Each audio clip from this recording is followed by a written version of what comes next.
नमस्कार दोस्तों, GS concept point में आपका स्वागत है।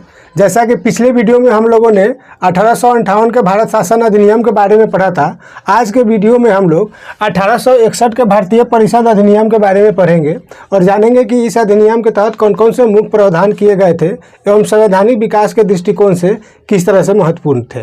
तो 1861 का भारतीय परिषद अधिनियम जो है भारत के संवैधानिक एवं राजनीतिक इतिहास में महत्वपूर्ण माना गया है। चूँकि 1857 के विद्रोह के पश्चात ब्रिटेन की सरकार ने अनुभव किया कि भारत के शासन को चलाने के लिए भारतीयों का सहयोग लेना अनिवार्य है या आवश्यक है। इसी नीति के तहत ब्रिटिश की संसद ने अर्थात ब्रिटेन की संसद द्वारा 1861 का भारत परिषद अधिनियम या भारतीय परिषद अधिनियम पारित किया गया। यह भारतीय परिषद अधिनियम जो है ब्रिटिश संसद द्वारा पारित प्रथम भारतीय परिषद अधिनियम था। इस तरह से देखा जाए तो वास्तव में भारत में संवैधानिक विकास का सूत्रपात जो है 1861 के भारतीय परिषद अधिनियम के द्वारा ही हुआ। ऐसा हम इसलिए कहते हैं क्योंकि ये एग्जाम में पूछा गया है कि भारत में संवैधानिक विकास का सूत्रपात किस अधिनियम के तहत हुआ, तो वह अधिनियम 1861 का भारत परिषद अधिनियम ही था। अब हम जानेंगे कि 1861 के भारतीय परिषद अधिनियम के तहत कौन कौन से प्रमुख प्रावधान किए गए थे। अर्थात 1861 के भारतीय परिषद अधिनियम के तहत कौन कौन से प्रमुख प्रावधान किए गए थे उसके बारे में हम लोग जानेंगे।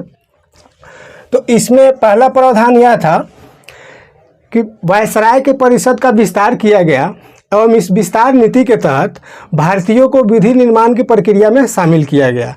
भारतीय परिषद वायसराय के परिषद का जो विस्तार किया गया तो इसमें क्या है, जो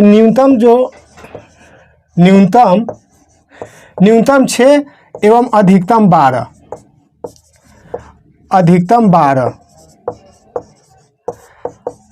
12 सदस्यों को वायसराय को मनोनीत करने का अधिकार दिया गया और इन सदस्यों में न्यूनतम आधे सदस्य गैर सरकारी होते थे। तो इस तरह से देखा जाए तो इस अधिनियम के तहत विधि निर्माण की प्रक्रिया में भारतीयों को शामिल करने का प्रावधान कर दिया गया। इसी प्रावधान के तहत 1862 में लॉर्ड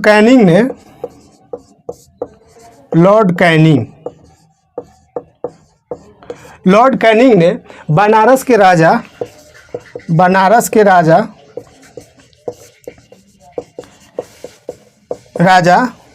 पटियाला के महाराजा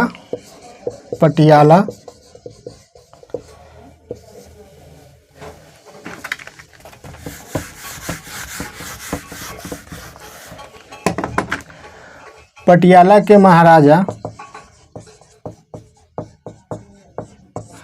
एवं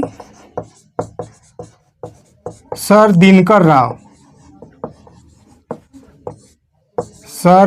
राव अर्थात इन तीनों को गैर सरकारी सदस्य के रूप में परिषद में मनोनीत किया गया और यह मनोनयन जो है वायसराय के द्वारा किया जाना था।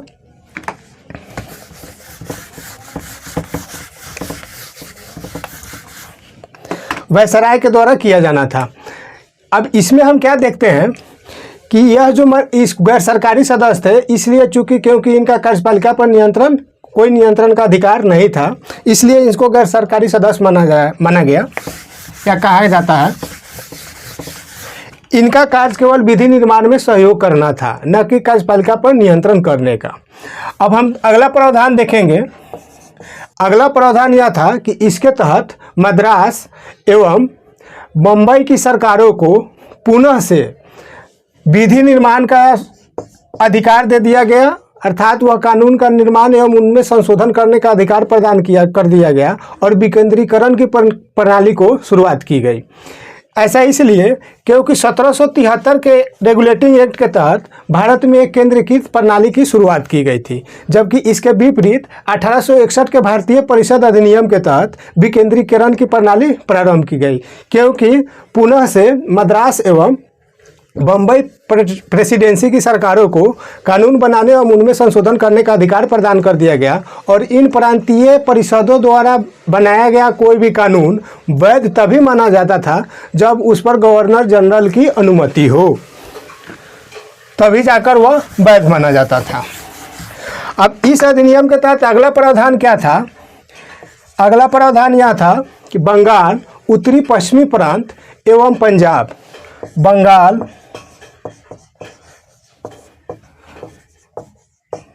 उत्तर पश्चिमी प्रांत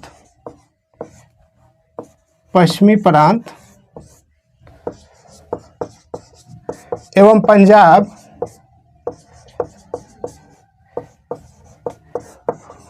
पंजाब में विधान परिषदों का गठन किया गया। यह विधान परिषदों का गठन जो है बंगाल में 1862 में, उत्तर पश्चिमी प्रांत में 1866 में एवं पंजाब में 1897 में विधान परिषदों का गठन किया गया। इसमें अगला प्रावधान यह किया गया कि वायसराय को परिषद में अधिक सुविधा से कार्य करने हेतु कुछ नियम बनाने का अधिकार प्रदान कर दिया गया। इसी अधिकार के तहत लॉर्ड कैनिंग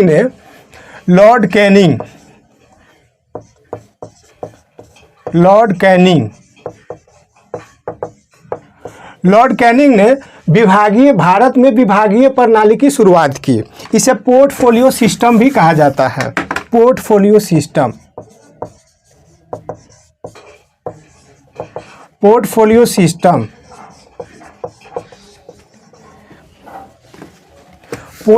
सिस्टम कहा जाता है।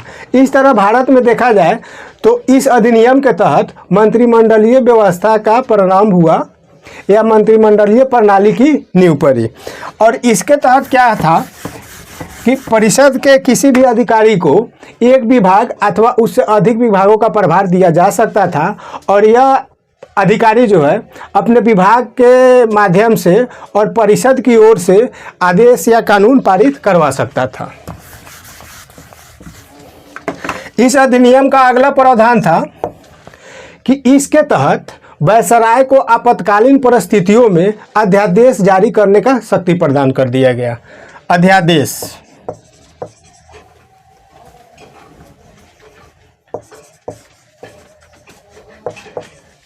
अध्यादेश जिसे हम लोग ऑर्डिनेंस भी बोलते हैं। ऑर्डिनेंस अर्थात वायसराय जो है आपातकालीन परिस्थिति में बिना परिषद के मंजूरी के अर्थात बिना परिषद के अनुमति के बिना जो है यह अध्यादेश पारित कर सकता था। अब हम देखेंगे कि हम जान गए इसके संदर्भ में एक प्रावधान यह किया गया था कि वायसराय की कार्यकारिणी में 4 सदस्यों की संख्या को बढ़ाकर 5 कर दिया गया, अर्थात जो 4 था उसे बढ़ाकर 5 कर दिया गया। और यह प्रावधान किया गया कि जो 5वां सदस्य होगा वह विधिवेता होगा। विधिवेता अर्थात कानून का जानकार होगा या जानकार होना चाहिए। तो यह 5वें सदस्य के लिए यह अनिवार्यता लागू की गई थी।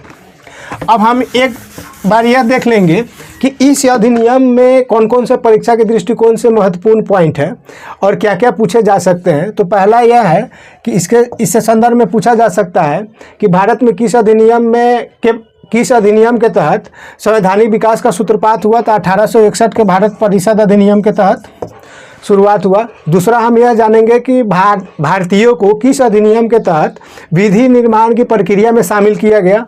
तो वो भी 1861 के भारत परिषद अधिनियम के तहत शामिल किया गया। तीसरा महत्वपूर्ण है जो बार बार पूछा जाता है कि भारत में विभागीय प्रणाली की व्यवस्था किस अधिनियम के तहत शुरू की गई।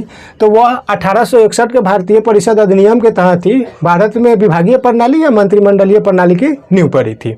और यह भी पूछा जा सकता है कि यह किसने शुरुआत की थी। तो लॉर्ड कैनिंग ने शुरुआत की थी। लॉर्ड कैनिंग द्वारा यह शुरुआत किया गया था। तो इस तरह से हम लोगों ने 1861 के भारतीय परिषद अधिनियम के बारे में जाना और इससे संबंधित जो भी महत्वपूर्ण बिंदु थे उसके बारे में जाना। अगले वीडियो में हम लोग अगले प्रावधान के बारे में जानेंगे। तब तक के लिए धन्यवाद।